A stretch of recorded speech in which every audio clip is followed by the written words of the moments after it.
Cara paling gampang biar cepat pecah telur buat jualan di TikTok Shop. Buat kalian para seller, apalagi seller-seller pemula, seller-seller baru, pasti yang namanya pecah telur itu sesuatu yang dinantikan, bener nggak? Udah senang banget ya, waduh ini gue udah lama kok jualan kok nggak laku-laku ya, harus ngapain sih? Minimal nggak usah jauh-jauh deh, pecah telur dulu aja, satu aja dulu. Biasanya seller bilang gini, satu. Udah satu kok besoknya nggak ada lagi ya? Gue pengen kok tiap hari ada order satu deh tiap hari, nanti udah gitu jadi 5 tiap hari, 10 tiap hari, 100 tiap hari, dan seterusnya, bener nggak?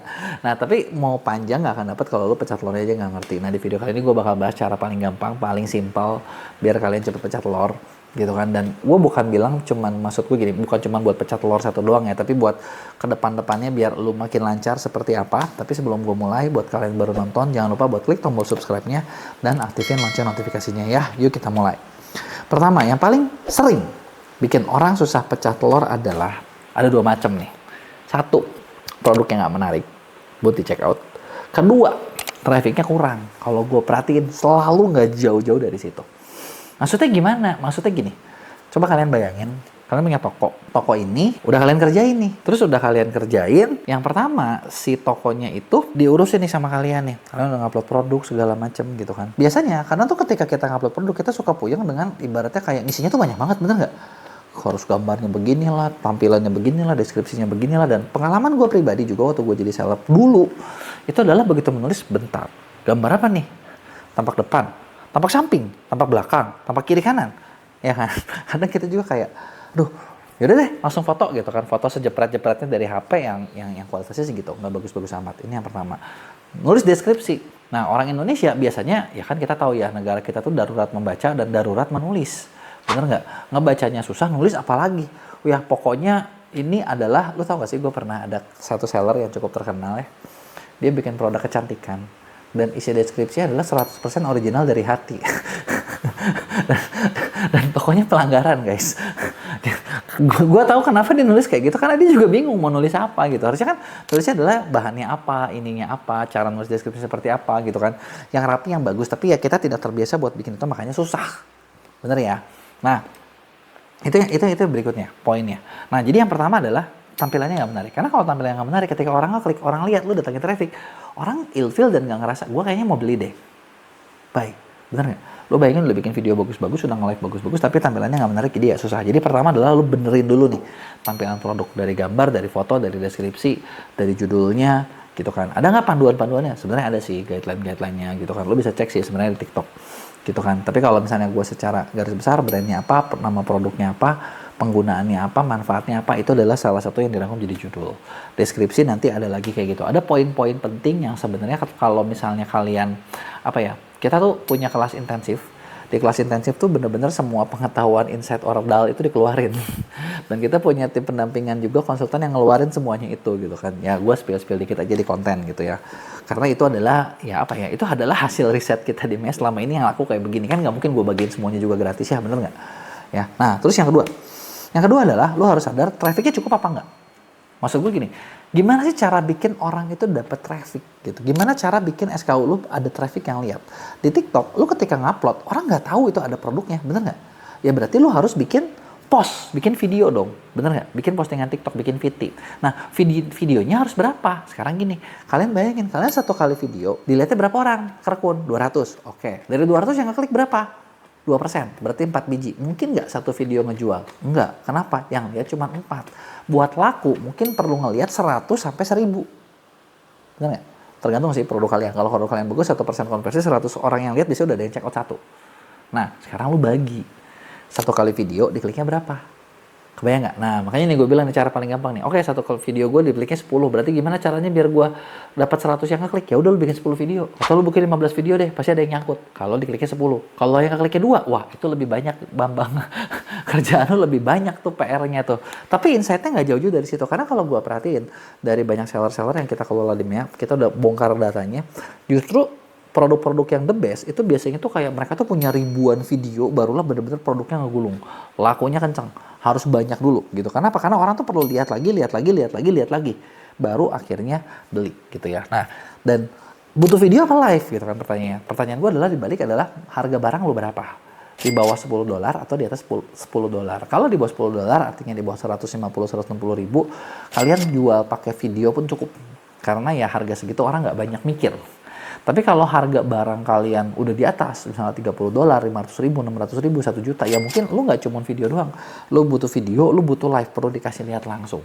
Gitu kan, barulah orang mau beli. Jadi cara paling gampang pecah telur sebenarnya nggak susah. Barangnya bagusin, cariin trafficnya. Trafficnya dari mana? Video apa live? Nah, apakah harus kerja sendiri semua? Misalnya, wah, gua harus bikin 100 video 1 SKU mah, akun gua nanti jadi kayak, apa namanya? Akun ini banget gitu ya, kayak postingnya banyak banget ya. Kalau gitu lu bisa gabungin sama affiliate, lebih banyak affiliate yang kerja sama gitu kan. Nah, nyari affiliate-nya gimana? Sendiri puyeng, ya udah, kalau lu puyeng sendiri daripada sendiri, makanya lu kerja sama kita di MEA, sini kita bantuin deh cariin affiliate, karena kita juga punya cukup banyak affiliate yang memang jualan juga gitu loh, kebayang. Nah, kayak gitu ya, kurang lebihnya seperti itu. Buat kalian pengen dibantu cara lebih detail, nah, gue punya satu program konsultan pendampingan namanya tim konsultan Ordal. Di sini tim kita bakal ngedampingin kamu buat jualannya, mulai dari kayak bikin strateginya kayak gimana, tokonya kayak gimana, iklannya kayak gimana, semuanya deh diurusin, gitu kan, semuanya diurusin. Yang kalian tinggal jalanin aja gitu, karena ketika jalanin, ya biar 80% klien yang kerja sama kita itu goalnya nyampe. Ketika kerja sama Ordal, yuk bareng gabung sama kita, bisa klik di deskripsi. Jangan lupa buat komen, gue pengen tahu pendapat kalian atau pertanyaan kalian. Tulis di situ, bakal gue jawab di Q&A, dan jangan lupa juga buat like dan share. Strategi iklan di TikTok Shop biar dapet ROAS maksimal. Nah, gue tahu semua yang iklan pasti pengen dapet ROAS bagus kan. Tapi ya gitu ya, kayak di TikTok tuh kayak mau dapet gede susah. Kalau nggak spend gitu kan. Apalagi kalau produk-produk kalian, produk-produk yang tanda kutip nih, gue bilang nih, produk-produk yang kayak berat. Berat tuh kayak gimana? Beauty, skincare, berat guys. Tapi gini, gue di sini gue mau ngebahas tentang ada salah satu klien yang kita kerjain dan produknya skincare, dan kita masih bisa dapat ROAS 18 itu sampai 20 loh guys. Dimana maksimal 20, dan mungkin kita bisa optimalin terus sampai di atas 20. Gimana caranya? Bisa nggak kalian tiru? Dan gue yakin bisa kalian tiru. Tapi sebelum gue mulai, buat kalian yang baru nonton, jangan lupa buat klik tombol subscribe-nya dan aktifin lonceng notifikasinya ya. Yuk kita mulai. Jadi gini, ini tadi yang gue bahas, ini adalah produk skincare. Ini produknya skincare lokal, by the way. Jadi bukan skincare yang udah wow terkenal banget, enggak, gitu kan. Nah, ini hasil dalam 1 bulan terakhir, kalian bisa lihat. Sebenarnya kalau dibilang spend-nya nggak gede-gede banget, baru 12 juta kurang 11 jutaan. Kenapa? Memang budgetnya kliennya segitu. Tapi ROAS-nya bisa dapat 18. Gitu ya. Nah, ini kan yang maksudnya mau gua highlight nih, 18. Sementara ROAS skincare rata-rata 4-5. Bahkan banyak yang ngalamin 1-2 aja nggak nemu. Gua pernah ketemu beberapa brand yang katanya dari luar, dari Korea lah, dari mana lah. Aduh, jualannya nggak laku-laku. Gitu kan. Kenapa bisa kayak gitu? Kenapa kok nggak bisa ngasil gitu kan? Jadi di sini mau gua share ya. Yang pertama dulu nih, tapi pertama ini poin paling penting adalah lu harus sadar ketika lu ngerjain jualan online itu bukan makan cabai. Lu makan hari ini langsung pedas. Bullshit. Gue pernah ketemu kayak gini, kayak seller nih masuk, minta dikelolain sama di kita di MEA nih. Udah gitu baru masuk sebulan 2 bulan gitu. Udah gitu dia, oh udah nggak ngaruh nih, nggak, kagak bisa anjir. Emang lu pikir makan cabai ya kan? Toko lu aja baru, nggak bisa lah kayak gitu, butuh waktu. Jadi ini juga memang butuh waktu beberapa bulan buat menjalankan. Kenapa buat menjalankan gitu butuh beberapa bulan? Karena ini yang bakal gue bahas ya. Kenapa? Satu, lu buat iklan bagus, TikTok itu nyawanya di konten video live. Nah, gue mau tanya sama kalian, gimana caranya kita menilai satu keberhasilan cuman dalam 1 bulan? Kontennya aja baru dikit, live-nya baru dikit, nggak bisa. Itu baru fase testing. Mungkin kayak butuh 3 bulan sampai 6 bulan. Makanya gini, kalau suka ada yang nanya ke gue, kenapa ya kalau di MEA kok servisnya kok langsung 3 bulan, 6 bulan lama-lama? Ya gue bakal bilang 1 bulan mah nggak ada gunanya. Kagak kerasa. Lu butuh waktu memang lebih lama gitu. Makanya ya disitulah gitu kan. Nah, konten itu seperti tadi. Jadi kita butuh konten. Konten itu butuh segimana banyak? Butuh banyak banget. Gitu ya. Malah gue pernah dapat insight dari orang TikTok kayak 1 SKU butuh 10.000 konten. Kalau lo masih dikit, lo harus 10.000 dulu baru rame. 1 SKU, bukan 1 toko ya.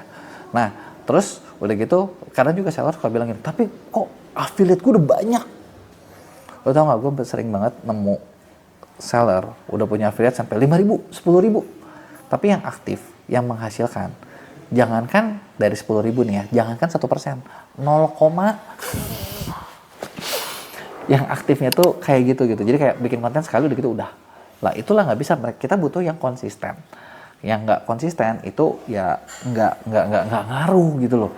Mau kreatornya kecil, kalau konsisten bakal ada yang rame. Tapi kalau kreatornya banyak, gede tapi cuma sekali ya nggak ada gunanya juga gitu kan. Nah makanya yang perlu dipersiapkan adalah ini konten, ini benar-benar harus banyak. Terus udah gitu optimasi produk card atau SKU-nya, ini kita harus cari gimana caranya supaya conversion rate-nya optimal. Nah masalahnya adalah balik lagi, tadi gue bilang ya, makanya gue bilang makan ini tuh bukan kayak makan cabai, tau nggak? Lo jalan sebulan, kelihatan angkanya, diperbaiki bulan kedua baru kelihatan, diperbaiki bulan ketiga baru kelihatan. Nggak bisa kayak sebulan langsung udah bagus gitu. Jadi memang butuh waktu, butuh proses. Ya, nah terus yang berikutnya adalah ya pasti selain konten live, sumber traffic harus dipersiapkan. Ada lagi nggak nih kalau dalam mengelola toko itu seperti itu yang kita lakuin.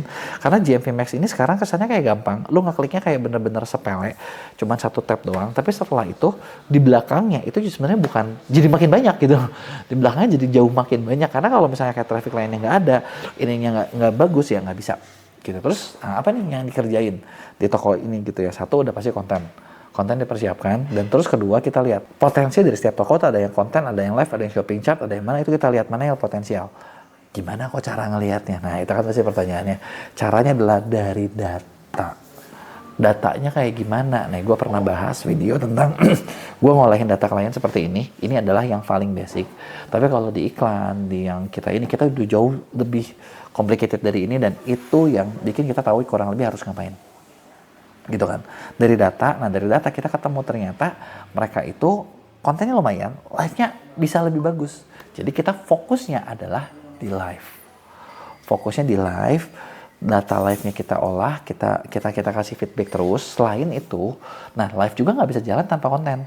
Jadi ada konten-konten yang memang didukung buat naikin traffic live-nya diiklanin, traffic iklannya dihajar, saldonya ketika bisa spend kita hajar terus.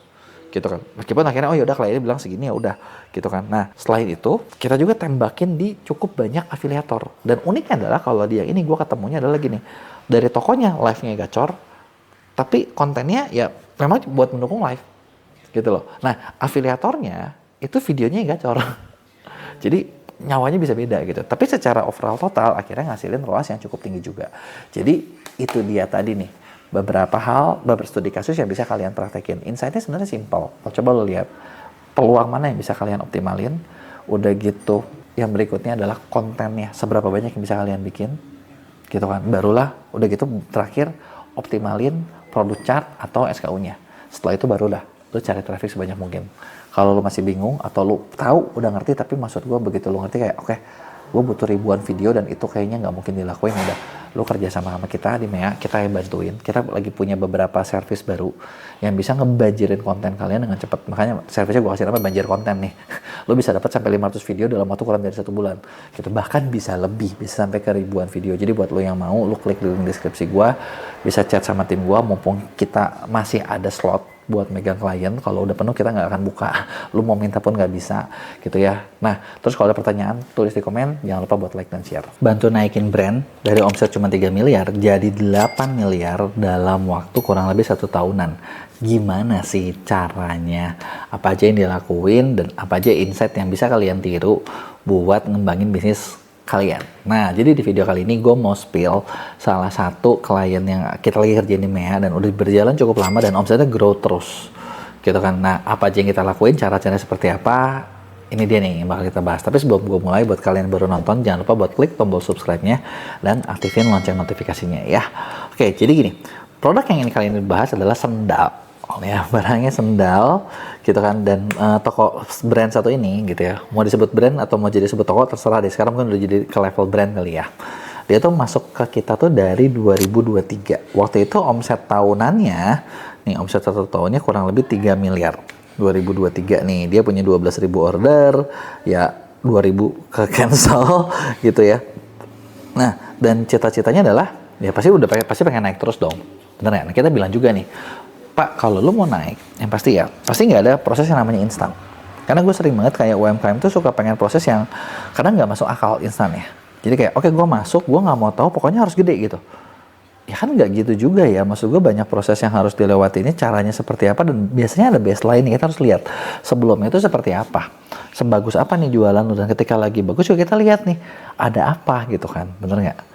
Jangan-jangan ketika itu lu nggak sengaja lagi viral, rame, setelah itu dilupain gitu kan, dan udah banyak review jelek gitu. Nah, yang pasti kliennya adalah targetnya pengen naik miliaran dalam 1 tahun, dan kedua ROAS wajib terjaga di angka 7. Jadi itu adalah ROAS standarnya.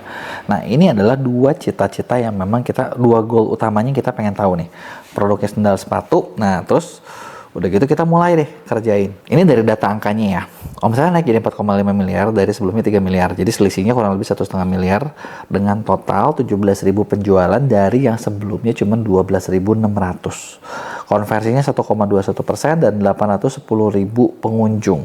Masif nggak? Lumayan, tapi mungkin maksudnya masih banyak yang bisa diimprove. Kenapa sih masih bisa diimprove? Produk laku memang naik 5.000. Tapi angka konversi masih 1, artinya ya belum kalau buat jangka panjang itu lu tuh belum terlalu disukai. Jadi kayak laku, tapi lakunya itu belum maksudnya orang tuh belum terlalu beli gara-gara brandnya. Masih dibeli karena ya udah kebetulan ada dan harganya cocok. Gitu, biasanya seperti itu. Nah, tahun kedua 2025, nah ini naik lagi nih. Dari sekarang nih, ini kan sekarang baru sampai bulan November ya, data mungkin terakhir sampai November juga belum beres. Oktober sekarang 8M dari tadinya 4,5M ya, artinya naik 2 kali lipat lagi nih gitu kan. Penjualannya naik 2 kali lipat lagi, masih ada potensi mungkin bisa sampai 9 sampai 10 miliar karena kan momen akhir tahun ini kita belum nyampe gitu ya. Nah, dari sini kita lihat nih tingkat konversinya tadinya 1,23, sekarang 1,21 jadi 1,28. Kalau lu tanya, kok naiknya kecil banget 0,7? Anjir, 0,7 itu kalau gini loh, satu hal yang kadang seller tuh banyak suka nggak ngerti adalah gini. Gue pengen tahu kayak kalian kalau ngelihat sesuatu indikasinya apa sih utamanya? Apakah GMV, apakah ROAS, apakah CTR, ataukah apa? Karena matriks-matriks ini tuh karena saling berlawanan. Maksud gue gini, kalau kita mau naikin GMV, biasanya ROAS turun. Kenapa? Karena untuk menaikkan kita perlu, gini deh, lu bayangin nih ya, gue punya produk, ya. Produk gue punya 1.000 item, dan gue untuk menjual 1.000 item, gue cukup menawarkan ke 100.000 orang. Ya, berarti kan gue butuh ongkosin gue, modalin gue bisa jalan ke 100.000 orang, nanti gue bisa jual 1.000. Nah, ketika udah 1.000 nih, gue udah tahu nih, udah kenal nih, gue udah kurang lebih tahu lah, oh si ini belinya tanggal berapa, si itu belinya tanggal berapa, ini udah optimal. Tapi ketika lu minta, naikin dong targetnya jadi berapa? Jadi 3.000. Nah, apakah gue tuh cukup mencari ke 100? Kan kalau 3.000 sesimpel gini, kalau gue 100 beli 1, kalau gue mau jual 1.000 ke 100.000 orang, berarti 3.000 kan jadinya ke 300.000 orang kan. Itu kan hitungan gampangnya, hitungan bodohnya gitu. Nah, tapi ternyata faktanya, kalau lu modalin gue cuma ke 300.000 orang, gue nggak mungkin bisa ngejual 3.000. Kenapa? Lu perlu sadar, 100.000 gue udah kenal, 200.000 gue gak kenal. Dan dia belum kenal, ini butuh waktu lebih lama. Kedua, gue juga bahkan mungkin, ini jangan-jangan orang-orang anti nih yang gak bisa dijualin. Dan faktanya mungkin untuk menjual 3.000, gue bukan ketambahan 200.000, tapi gue butuh tambahan lebih banyak orang lagi. Yang artinya modal gue lebih gede. Bener nggak? Nah, dan kalau dilakukan dalam waktu cepat, ini mau ekspansinya nih. Nah, ekspansi cepat ini nggak bisa, maksud gue nggak bisa apa ya. Jadi gini, lu kayak, oke, gue lagi naik, menjaga kestabilan. Nah, nggak bisa gitu, tapi modalnya lebih gede. Nah, disitulah makanya gue bilang ada beberapa poin yang saling tidak sinkron. Jadi kalau kita ngajar GMV biasa ROAS turun, ya kan? Ketika ngajar GMV, CTR juga turun karena banyak sesuatu yang dicoba yang baru. Tapi nanti kalau udah stabil nih, kita udah mulai nemu nih polanya udah makin optimal, ROAS-nya naik lagi, GMV-nya naik tapi dikit.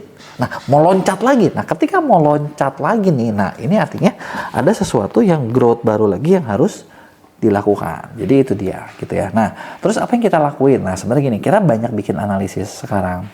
Jadi sepanjang ini nih, kita sekarang tuh lagi udah mulai fokus di data gitu kan. Jadi orang lain juga mungkin ada yang fokus data, tapi bisa kasih lihat nggak lo data apa yang mereka lihat. Nah, gue bisa kasih lihat data yang kita analisa seperti apa. Lu pengen tahu videonya nih, lu lihat di sini. Jadi dari data ini kita lihat, karena kan gue sering bahas ya, kayak peluang untuk naik di TikTok ataupun di Shopee ataupun di e-commerce manapun itu ada 5. Sekarang tuh rata-rata jadi 5. Ada konten, ada live, ada affiliate, ada ads, ada shop tab atau pencarian. Nah, lu tuh harus tahu di mana peluangnya ada. Jadi kita tuh ngitung, jadi kayak gini. Oke, gue mau di video, gue mau rame nih. Penjualannya sekarang berapa ya? Segini. Nah, buat jadi rame, ternyata gue perlu punya 10.000 video dalam satu SKU yang mau gue angkat. Modalnya berapa ya?